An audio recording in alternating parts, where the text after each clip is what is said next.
Congratulations, no love lost. Man. For real. Thank you. Castle's my joint. Thank you, I appreciate that. It's a big record, man. Thanks. I'm a fan of Slaughterhouse, I've been a fan of yours. I've never known you to be someone, in terms of the public eye, to have a drug problem. I was never even aware of anything like that. So I'm wondering... Because it was never a problem. I started with drugs very early, at maybe 12, 13 years old. I checked into rehabilitation at 16, was released at 17, got a record deal at 20, and went 14 years without a drink or a drug. And it was never an issue at all. Nobody ever knew anything. I spoke about it on songs like Calm Down on my debut album on Def Jam, songs like Walk With Me. So if you were listening intently enough, you knew. But had a little issue over the past summer with a relapse, and I thought it was important to share that because people out there may have been going through the very same thing. Like I just did a show at Highline Ballroom. I had people in 12-step programs coming to bring me their daily texts to sign it, like, yo, you're an inspiration to me. Sharing their stories. I mean, the way to keep it is to give it back.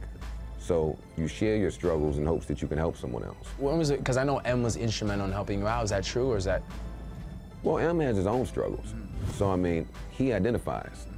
So that was great to have somebody, you know, you're on a label with someone that identifies with those problems because we're unique people and we think a tad bit differently. So between M, you know, Royce, they were instrumental. All of the people around me were instrumental in micromanaging me to where I needed to be. And do they micromanage?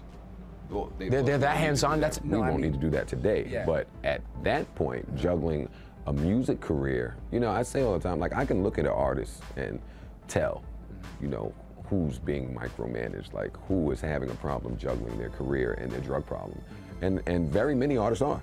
Like you got, I don't want to speak about anybody, but like you can just tell. So at that point, I was definitely on stage at Summer Jam last year being micromanaged, like high out of my mind. Definitely saw some other artists backstage who could barely stand up. But the fans don't see that. You still have to go out and do your job. You still have to go out and perform. You still have to make a living. It's all over the blogs and stuff now, the consequence situation. It's part of the way you handle that stuff, because I was super impressed by the way you handled that. Thank you. Very relaxed, very matter of fact, very adult-like. Like a man. Like a real man. And are you cognizant now of how you handle those situations based on past situations? Like when you look back sometimes, you're like, that was the perfect way to handle it, but in the moment, I mean, what gives you that kind of perspective, or that kind of tolerance, or that kind of patience? Just humility, actually. I know how I would like to be spoken to. I know my thought process, though it can be erratic. Like in my brain, I said everything to him that I needed to say, and got my point across. Granted, he then continued to feel away, and then it had to go somewhere else. But initially, I thought I did everything that I had to do. And have you spoken to him since? Is everything cool, calm now? Well, I would think it is. Yeah. I haven't spoken to him since I saw him last. So there's... What? So if you saw him, it'd be like, everything will be fine now?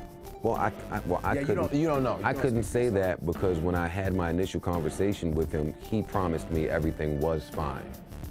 And then he went on to feel away, unbeknownst to me. So when I saw him again, he hit me while I wasn't looking, while I thought everything was fine. So I beat the shit out of him. So I don't know how he feels now.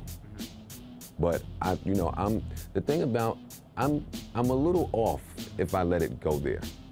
So I try to always be calm, and I try to always, put somebody else first and handle things correctly, because my thinking is off. Some people are violent, some people are tough, some people are crazy.